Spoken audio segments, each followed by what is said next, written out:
गर्मी में 100 लोगों वाले एक ससुराल में एक पंखा। कितनी ज्यादा गर्मी हो रही है और ऐसे समय में हमारा पंखा खराब हो गया। पता नहीं कब ठीक होगा। पंखा खराब हो गया, अब क्या है, बिना पंखे के ही रहना होगा।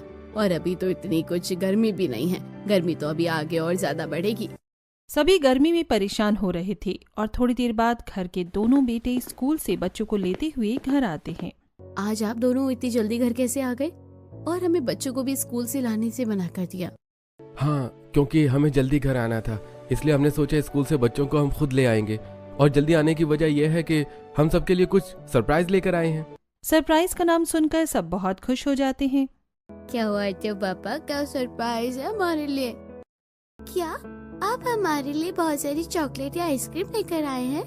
नहीं बेटा, इससे भी कुछ अलग और हटकर सरप्राइज है सबके लिए। ऐसा क्या अलग और हटकर है भैया? अब तो मुझसे रुका ही नहीं जा रहा, जल्दी से बता दीजिए क्या सरप्राइज है। दोनों भाई घर के बाहर जाते हैं और बड़ा सा बक्सा रखा हुआ था उसे लेकर आते हैं, जिसे देखकर सब हैरान हो जाते हैं। अरे, इतने बड़े बक्से के अंदर क्या है? अरे, इसके अंदर पंखा है। क्या कहा? इतना बड़ा पंखा? अजी क्यों मजाक करते हो? इतना भी कोई बड़ा पंखा होता है क्या? अब की बार हम अलग तरह का पंखा लेकर आए हैं। मतलब ऐसा है कि इसे हम कभी भी कहीं पर भी किसी भी तरीके से इस्तेमाल कर सकते हैं, इसलिए हम ऐसा पंखा लेकर आए हैं। उसके बाद सभी बॉक्स को ओपन करते हैं और उसमें से एक बड़ा सा फर्राटा वाला पंखा निकलता है। इतना बड़ा पंखा देखकर सब खुश हो जाते हैं। अच्छा, तो इसके अंदर फर्राटा था? तो तुम्हें ऐसे बोलना चाहिए था ना। हम तो सोच रहे थे पता नहीं इतना बड़ा पंखा कहाँ से आ गया इसके अंदर। तो फिर मम्मी सारा सरप्राइज खराब हो जाता ना। अच्छा चलिए, अब हम साथ में बैठते हैं और एक बार इसे चलाकर देखते हैं कि ये कितनी तेज हवा देगा। उसके बाद सब हॉल में एक साथ मिलकर बैठ जाते हैं और फर्राटा चालू कर देते हैं। एक तो वो नया था और ऊपर से थोड़ा बड़ा पंखा था, जिसकी वजह से सबको बहुत अच्छी हवा लग रही थी। सच में मजा आ गया, इससे तो बहुत अच्छी हवा आ रही है।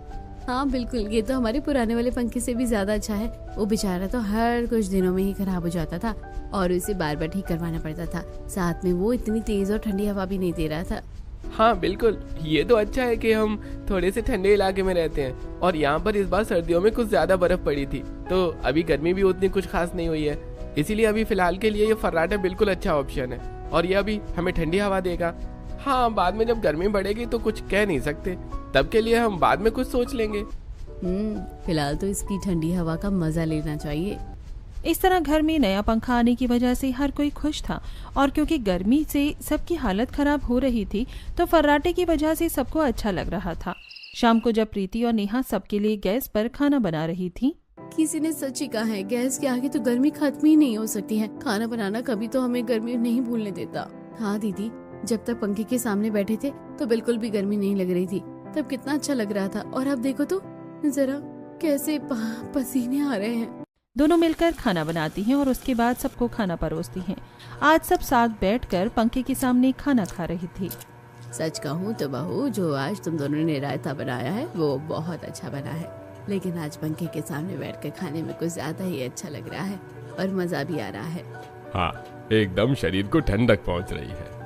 हाँ भाभी, बाकी दिन हम आपके हाथ का बना रायता खाकर गर्मी को भगाते थे, लेकिन आज तो हम ठंडक का एहसास लेते हुए रायता खा रहे हैं। इस तरह बातें करते हुए सब खाना खा रहे थे और जब खाना खाकर सब सोने की तैयारी करते हैं तो महेश के पास उसके भाई का फोन आता है। अरे भाई, यहाँ पर भी सब अच्छा है भैया। बस कल इन नन्हे मुन्नों के पेपर खत्म हो गए तो सोचा कि आप लोगों से मिलने के लिए कुछ दिन यहाँ पर आ जाते हैं। फिर से पूरे परिवार का मिलन भी हो जाएगा और थोड़ी छुट्टियां भी वहाँ काट लेंगे। अरे हाँ हाँ मेरे भाई, बिल्कुल, इसमें भला सोचने वाली कौन सी बात है। और ये तो तुम्हारा ही घर है, जब चाहो तुम यहाँ आ सकते हो। इस तरह बात करने के बाद जब कॉल कट होती है तब महेश सबको बताता है। 1-2 दिन बाद रमेश और पूरा परिवार यहाँ पर रहने के लिए आ रहा है। कुछ दिन छुट्टियाँ यहीं पर बिताएंगे। अभी बच्चों के पेपर खत्म हुए हैं और उसके बाद फिर दोबारा उनका स्कूल शुरू हो जाएगा। अच्छा है, इसी बहाने कुछ दिन यहाँ रुक जाएंगे और फिर जब बच्चों की बाद में स्कूल की छुट्टियां पड़ेगी तब दोबारा आ जाएंगे। उसके बाद आज रात सभी हॉल में बिस्तर लगाकर एक साथ उस पंखे के नीचे सो जाते हैं। सुबह उठने पर रात को तो मजा आ गया, सोने में बहुत अच्छा लगा।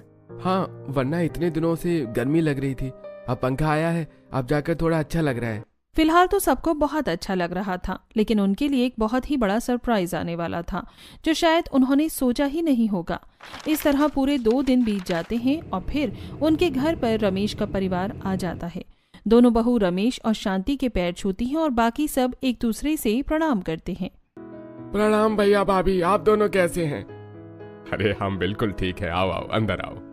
बेटा जल्दी से सबके लिए चाय नाश्ता बना दो। ठीक है मम्मी जी, चलिए मैं आप दोनों की मदद कर देती हूँ। तीनों बहू रसोई में काम करने जाती हैं और वो सबके लिए प्याज आलू ये सब काट रही थी और नेहा बेसन को घोल रही थी क्योंकि वो सबके लिए चाय के साथ पकौड़े बना रही थी। अरे सीमा, तुम्हें बेवजह परेशान होने की जरूरत नहीं है, हम सब खुद कर लेंगे। तुम जाओ थोड़ी देर आराम से बाहर पंखे के नीचे बैठ जाओ। क्यों गर्मी में बेवजह रसोई में परेशान हो रही हो? अरे दीदी कोई बात नहीं, सब मिलकर काम करेंगे तो जल्दी हो जाएगा। और फिर बाहर सब बड़े बैठे हैं, मेरा वहाँ क्या। मुझे तो यही आलू प्याज के पकौड़े अच्छे लगते हैं। उसके बाद वो सभी के लिए चाय पकौड़े बना देती है और सब बड़े ही मजे से खाते हैं। वहीं दूसरी तरफ बच्चे भी पंखे के सामने बैठे थे। देख सिया, ये पंखा कितना बड़ा है और अच्छा है, इसके सामने कितनी ठंडी हवा आती है। हाँ, हमारे घर पर भी ऐसा ही पंखा है। चल पंखे, हम दोनों अपने बाल खोलते हैं और उसके बाद देखिए जैसे टीवी में उनके बाल उड़ते हैं ना, ऐसे ही भी हमारे बाल भी उड़ेंगे। दोनों बच्ची अपने बाल खोलकर पंखे के सामने खड़ी हो जाती हैं और उनके जब बाल उड़ते हैं तो उन्हें बहुत अच्छा लगता है। और ये सब देखकर चिंटू हंसते हुए उन्हें कहता है, देखे तो जरा दो चुड़ैलें आ गई है। लड़के, तूने हमें चुड़ैल कैसे कहा? हम तुझे खा जाएंगे। इस तरह तीनों बच्चे एक दूसरे के साथ बड़े मजे से खेल रहे थे और बाकी सब घर वाले भी उन्हें देखकर खुश हो रहे थे। सिया भी बहुत दिनों से कह रही थी कि मुझे पिंकी और चिंटू के पास जाना है। यहाँ आने के बाद तो इसका घर वापस जाने का मन ही नहीं करता है। हाँ तो शांति, जहाँ परिवार होता है वही मन लगता है। क्या हुआ अगर नौकरी की वजह से थोड़ा अलग रहना पड़ रहा है तो, लेकिन जब साथ होते हैं तो अच्छा लगता है। इस तरह सब बात कर रहे थे और उसके बाद रात को खाना खाने का समय होता है। सब आराम से पंखे के नीचे बैठकर खाना खा रहे थे। खाना खाने के बाद बिस्तर लगाया जाता है और अब क्योंकि घर में ज्यादा लोग हो गए थे। रिया, चलो हम दोनों आज छत पर सोएंगे। हाँ, पहले की तरह हम हमेशा छत पर कितना खेलते थे और फिर वहीं सो जाते थे। तो ठीक है, हम सब भी छत पर सो जाते हैं। घर में कम से कम इस समय 16 से 17 लोग थे, इसलिए हॉल में चारों सास ससुर बच्चे और सारे लड़के नीचे सो जाते हैं। 3 बहू और 2 बेटी छत पर जाकर अपना बिस्तर लगा लेती हैं और आज थोड़ी ठंडी हवा चल रही थी। ऊपर सोने का भी अलग ही मजा है, बिल्कुल एकदम नेचुरल ठंडी ठंडी हवा लग रही है। अच्छा है, आज हमें गर्मी तो बिल्कुल नहीं लगने वाली। और थोड़ी देर पहले मैंने छत पर पानी भी डाल दिया था, जिसकी वजह से थोड़ी छत भी ठंडी हो गई थी और नीचे का भी एरिया ठंडा हो गया होगा। इस तरह सब आराम से सो जाते हैं। यूं ही दिन गुजर रहे थे और 2 दिन बाद वहां पर बुआ जी भी आ जाती हैं। रोहन उन्हें घर के अंदर लेकर आता है और साथ में उनका सामान उठा कर लाता है। सीमा, प्रीति और नेहा तीनों उनके पैर छूकर उन्हें प्रणाम करती हैं और बाकी सब भी उन्हें प्रणाम करते हैं। हाँ प्रणाम। हे भगवान, तुम्हारे घर तक पहुँचने के लिए कितना ऊपर चढ़ना पड़ता है। तुम लोग तो आराम से आ जाते होगे, लेकिन मेरे तो घुटनों में बहुत दर्द रहने लगा है। कोई बात नहीं दीदी, हम आपके घुटनों की मालिश करवा देंगे। हाँ जरूर, अगर घुटनों की मालिश करने से सब ठीक हो जाता तो मैं हर रोज मालिश ही करवाती रहती। थोड़ा बहुत आराम तो पड़ जाता है, लेकिन उतना कुछ खास फर्क नहीं पड़ता है। उसके बाद चाय नाश्ता लाया जाता है और बाकी सब बड़े पंखे के सामने बैठे हुए थे। चाय नाश्ता देखते ही कविता का मुंह बन जाता है। अरे बेटा, पहले ही इतनी ज्यादा गर्मी हो रही है और ऊपर से तो मुझे गर्मा गर्म चाय पिला रहे हो। अरे कम से कम कुछ अच्छा और ठंडा तो पिला देती, थोड़ा कलेजे को भी ठंडक मिल जाती। इतनी गर्मी में गर्म चाय पिलाकर सब कुछ गर्म करना चाहती हो। माफ करना बुआ जी, हम अभी आपके लिए बेल के शरबत बनाकर लाते हैं। उसके बाद प्रीति रसोई में जाती है और ठंडे दूध के अंदर बर्फ डालकर उसके अंदर बेल का शरबत मिक्स करने लगती है और साथ में थोड़ी सी केसर की बूंदें भी डाल देती है। दरअसल कविता को ये शरबत बहुत ज्यादा पसंद था और वो जब भी आती थी तो हमेशा यही पीती थी। प्रीति शरबत बनाकर कविता को देती है। कविता बड़े ही मजे से शरबत पीती है। चलो अच्छा है कि तुम्हें याद है कि मुझे ये शरबत बहुत ज्यादा पसंद है, इसे पीकर तो बड़ा मजा आ गया। अब क्या है ना, मैं नींबू पानी तो पी नहीं सकती क्योंकि मेरे घुटनों में दर्द रहता है और तो और ज्यादा दर्द बढ़ जाएगा खट्टा खाने से, इसलिए मैं इस तरह के शरबत को पी लेती हूँ। अरे जी दीदी, हमें पता था आप आने वाली है, इसलिए खास आपके लिए मंगवा कर रखा था पहले से ही। इस तरह पूरा परिवार इकट्ठा हो जाता है और आज रात को भी सब इसी तरह सोते हैं। लेकिन बुआ जी, भाई मैं तो पंखे के सबसे आगे सोऊंगी, मुझे तो बहुत ज्यादा गर्मी लगती है और वहाँ पर तो मैं पूरा दिन एसी में रहती हूँ, इसलिए मैं सबसे आगे सोऊंगी क्योंकि मुझे गर्मी में रहने की आदत नहीं है। जी बिल्कुल दीदी, हमें कोई परेशानी नहीं है, आपको जैसे मन करे आप वैसे सो सकती हैं। उसके बाद रात को सब सो जाते हैं। कविता ने सिर्फ अपनी तरफ पंखा कर रखा था, जिसकी वजह से बाकी सबको हवा नहीं लग रही थी और उन्हें थोड़ी गर्मी लग रही थी। बुआ जी ने तो सारा पंखा अपनी तरफ कर रखा है, मुझे तो यहाँ पर कोने में बहुत गर्मी लग रही है। मुझे भी बहुत ज्यादा गर्मी लग रही है। इस तरह बाकी सब तो परेशान हो रहे थे, लेकिन जैसे तैसे करके रात कट जाती है। लेकिन अगले दिन एक और सरप्राइज मिलने वाला था। उन्हीं के एक रिश्तेदार का फोन आता है। अरे भाई साहब, मैं कह रहा था कि यहाँ पर हमारी ट्रेन काफी घंटे लेट हो गई है और आपका घर तो रेलवे स्टेशन से सिर्फ और सिर्फ 10 मिनट की दूरी पे है, तो क्या हम वहाँ पर रहने के लिए आ सकते हैं? अरे हाँ हाँ बिल्कुल आ सकते हैं, इसमें भी भला पूछने वाली बात है। जी बिल्कुल आप आ जाइए, मैं अभी आपके पास रजत बेटे को भेज देता हूँ। कॉल कट होने के बाद महेश रजत से कहता है, अरे बेटा, तुम्हारे वो दूर के चाचा जी है ना, उनकी ट्रेन जरा लेट हो गई है, तो कुछ देर के लिए यहाँ पर आना चाहते हैं, जरा रेलवे स्टेशन पर जाकर उन्हें ले आओ। जी ठीक है ताऊ जी, मैं अभी लेकर आता हूँ। रजत रेलवे स्टेशन पर जाता है और वहाँ पर महेंद्र और उनके परिवार से मिलता है। चलिए हम यहाँ शॉर्टकट से चलेंगे तो 5 से 10 मिनट में ही पहुँच जाएंगे। रजत के पीछे महेंद्र का पूरा परिवार आ जाता है। अब घर में 25 से ऊपर सदस्य हो गए थे और काफी भीड़ हो गई थी। तीनों बहू मिलकर सबके लिए चाय नाश्ता बना रही थी। इतने लोगों के लिए खाना बनाना तो सच में बहुत बड़ी बात है। कितनी गर्मी लग रही है, पसीने बहते जा रहे हैं।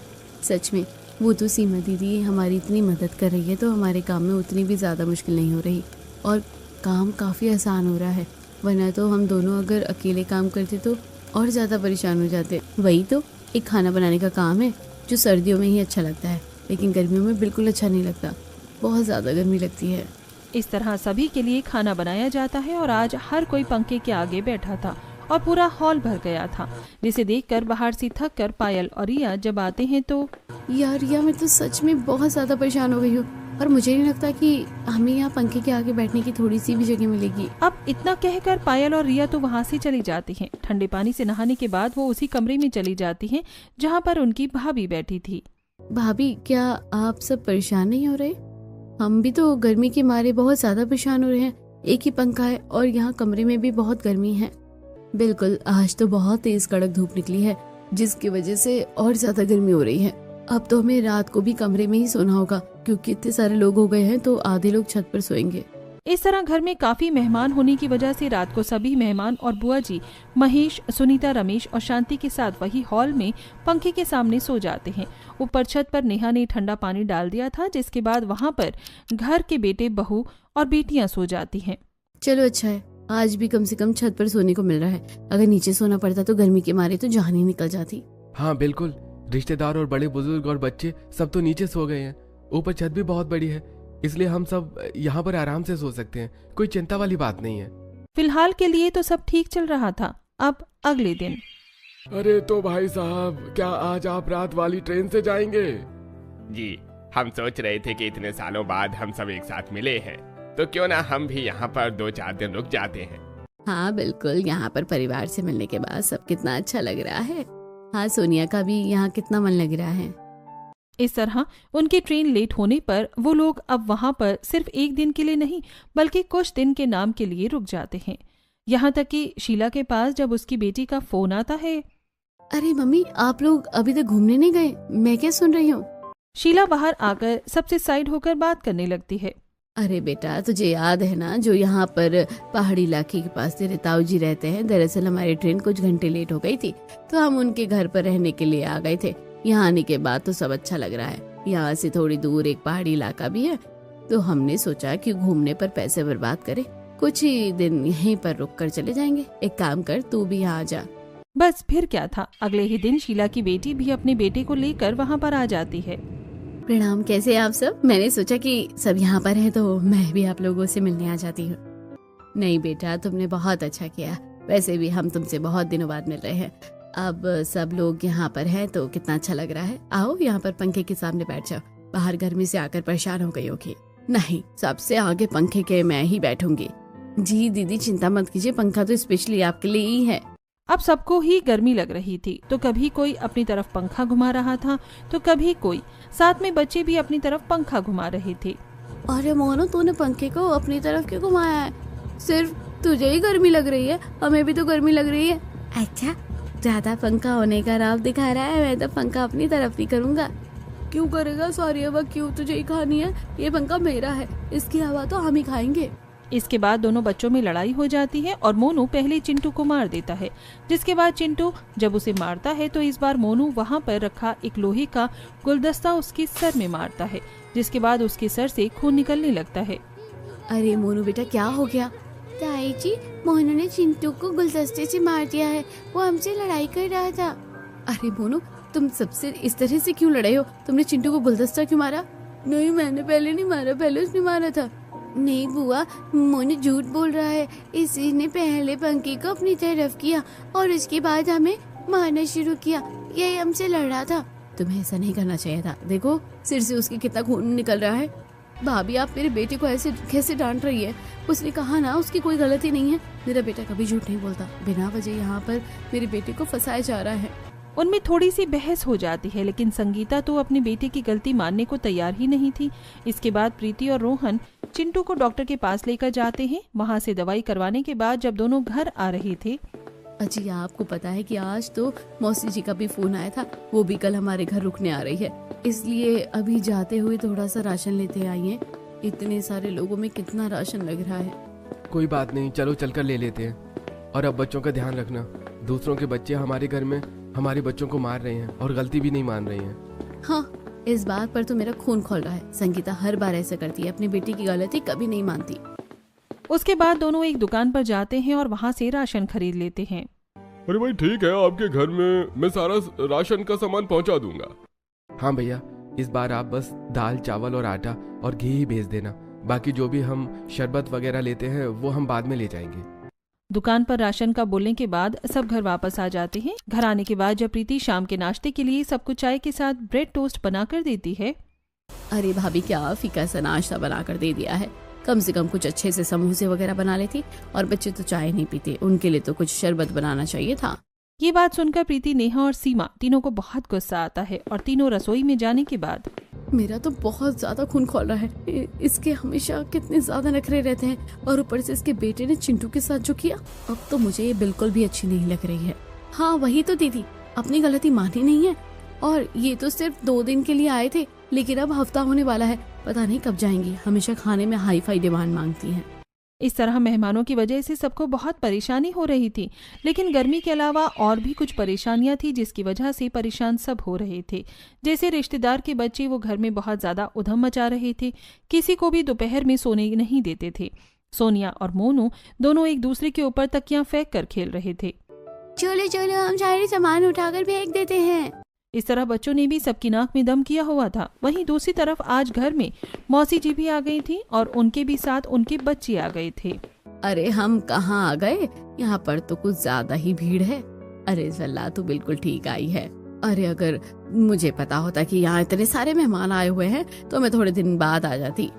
अरे कोई बात नहीं, चला आजा, हम अंदर चलते हैं। अब उनके घर इतने सारे मेहमान देखकर पड़ोसी भी उनसे मिलने आते हैं और चाय नाश्ता करके जाते हैं। मानना पड़ेगा सुनीता, तेरे घर में तो मेहमानों की बाढ़ आ गई है। हाँ बिल्कुल सही कहा, यहाँ पर तो बिल्कुल ऐसा लग रहा है कि जैसे कोई फंक्शन और शादी हो। बस क्या करे, भगवान की कृपा है, सब अचानक से हो गया।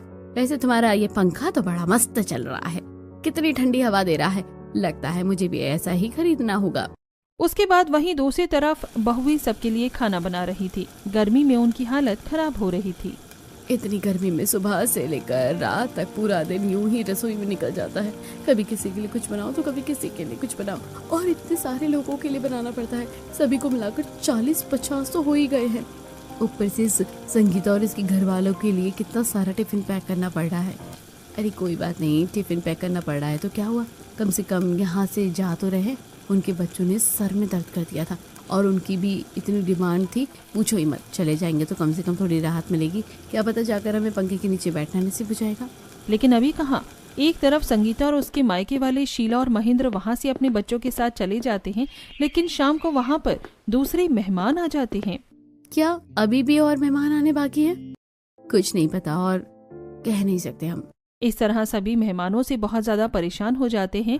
लेकिन अब जो घर में नए मेहमान आए थे, अरे भाई देखा, मैं बिल्कुल सही कहा था ना कि बच्चों को लेकर यहाँ पर चलते हैं। यहाँ पर लाइट बहुत कम जाती है और हमारे यहाँ तो बहुत ज्यादा लाइट जाती है।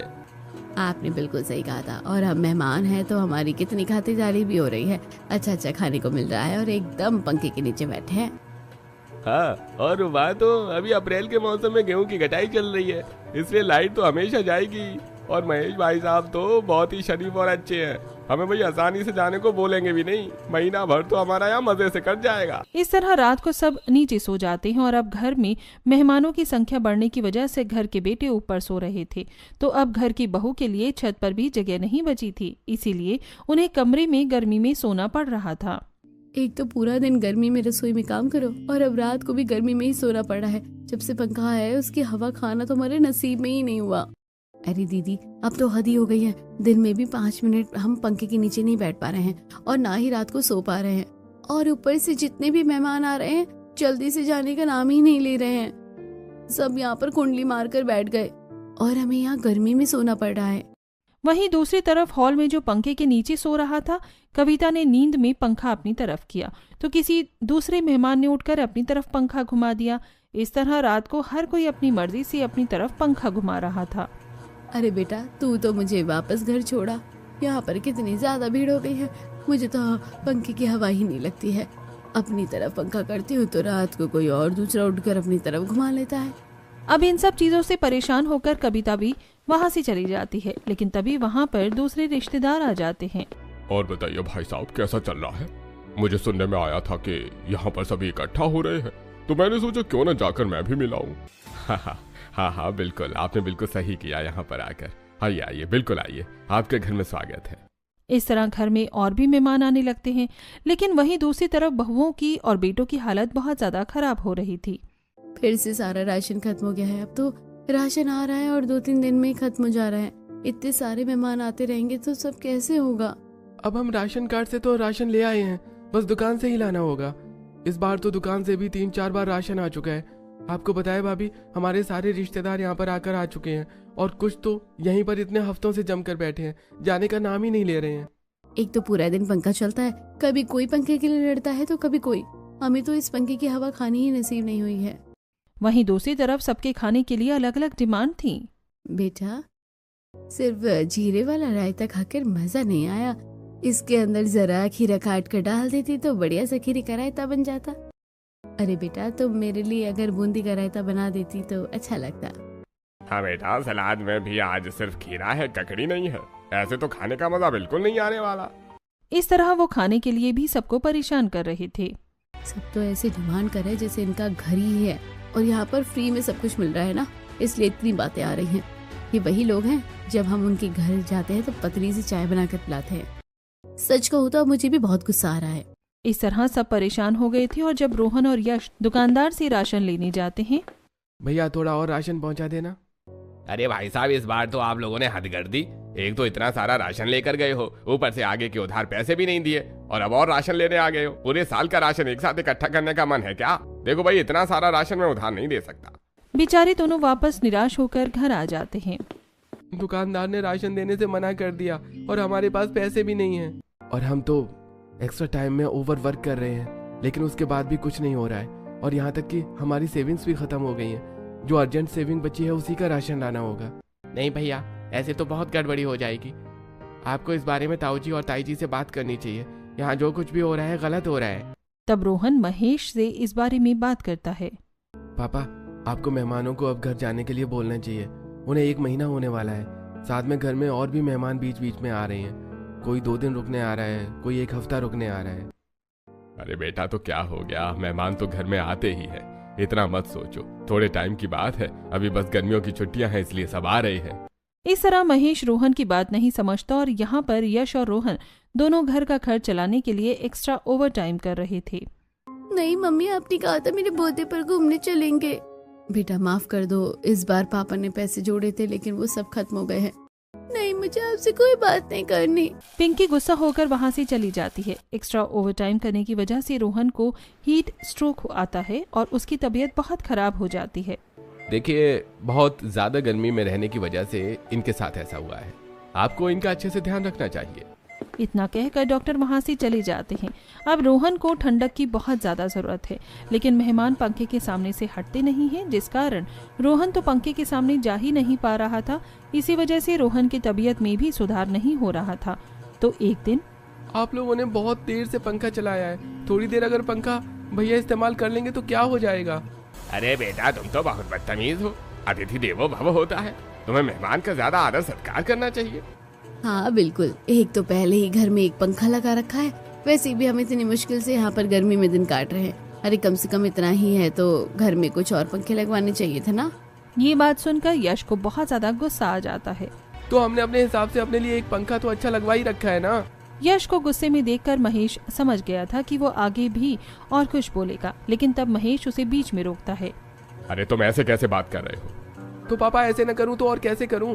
खैर, आपको बोलने का कोई फायदा नहीं है क्योंकि आप भी हमारी बात नहीं समझ रहे हैं। गुस्से में यश वहां से चला जाता है और महेश और सुनीता गुस्से में उससे बात करने के लिए कमरे के अंदर जाते हैं। तो आपको पापा से इस तरह बातें करनी चाहिए थी, उन्हें बुरा लगा होगा। हाँ, लगा होगा, लेकिन तुम खुद बताओ कि हम क्या करें। मम्मी पापा तो हमारी बात समझने को तैयार ही नहीं है। हमारी सेविंग्स खत्म हो गई हैं। बेचारी पिंकी का इस बार बर्थडे पर दिल टूट गया। हम सब बच्चों को इस बार वाटर पार्क ले जाने वाले थे, साथ में हम पैसे जोड़ रहे थे कि हम कूलर खरीद सकें, लेकिन कुछ नहीं हो रहा है। मम्मी पापा को नहीं दिख रहा है क्या कि हम एक्स्ट्रा ओवर टाइम कर रहे हैं और गर्मी में इतना परेशान हो रहे हैं, जिसकी वजह से भैया को हीट स्ट्रोक आया है। तुम लोग भी इतनी गर्मी में इतना सारा खाना बनाकर परेशान हो जाती हो। हम पंखा अपने लिए ही तो लाए थे, दूसरों के लिए थोड़े। कोई बात नहीं, थोड़ा और एडजस्ट करना पड़ेगा। कमरे के बाहर खड़े सब लोग सारी बात सुन लेते हैं। भैया, बच्चे परेशान हो रहे हैं, मेहमानों से ज्यादा हमें बच्चों को समझना चाहिए। इस तरह महेश को अब सारी बात समझ में आ जाती है और उसकी आंखें खुलती हैं। तब महेश देखता है कि उनके घर पर आए मेहमान उनके बच्चों के साथ ही कैसा व्यवहार कर रहे हैं। अरे बच्चों, चलो पंखे के सामने से दूर हट जाओ, हमें बहुत गर्मी लग रही है, चलो साइड बैठो। अरे भाई साहब, बच्चों को भी तो गर्मी लग रही है। तो बहन जी, बच्चे पीछे बैठ जाएंगे। अरे बेटा, तुमने फिर से नींबू पानी में कम नींबू डाला है। तुम्हें पता है ना कितनी गर्मी है, तो अच्छा नींबू पानी बनाना चाहिए था। अब महेश और सुनीता छोटी छोटी चीजों को नोटिस कर रहे थे, जिसकी वजह से अब उन्हें भी गुस्सा आ रहा था। भाई साहब, आपको पूरा 1 महीना हो गया है, आप वापस कब जाएंगे? अरे भाई साहब, इतने दिनों बाद आपसे मिले हैं, सब इतना अच्छा लग रहा है, कुछ दिन में चले जाएंगे। महेश समझ गया था कि कोई भी ऐसे नहीं जाने वाला, इसीलिए रात को जब सब काम करके आते हैं तो पूरा परिवार पंखे के सामने बैठ जाता है और आज सबको खाने में बस दाल चावल दिए जाते हैं। आज खाने में मजा नहीं आ रहा है, कुछ अच्छा बना लेते। क्या है ना भाई साहब, इतनी गर्मी में पूरा दिन इतने सारे लोगों का खाना बनाने में बहुत परेशानी हो जाती है, तो हमने सोचा क्यों ना आज कुछ हल्का खाना ही हो जाए। वैसे भी बहुत दिनों से हैवी खाना खा रहे थे, अब से घर में बस दाल चावल ही बनेंगे। अरे भाई, आप सब कब तक पंखे के सामने बैठे रहेंगे? चलिए, सोने का समय हो गया है, हमें सोने दीजिए। रुकिए भाई साहब, आज आप सबको कमरे के अंदर सोना है, क्योंकि हमारे बच्चे भी गर्मी में बहुत परेशान हो गए हैं और हमारे बेटी की तो तबीयत ही खराब है। डॉक्टर ने साफ बोला है कि उसे पंखे के नीचे रहना है, इसलिए आप सबको अंदर सोना होगा। पंखा तो हमारे बच्चों ने ही अपने लिए लगवाया है। इस तरह अब जब मेहमानों को गर्मी में सोना पड़ता है और साथ में उन्हें जब सूखी दाल चावल खाने को दिए जाते हैं, तब अपने आप एक एक करके सारे मेहमान वहां से चले जाते हैं। इस तरह अब परिवार ही रह जाता है।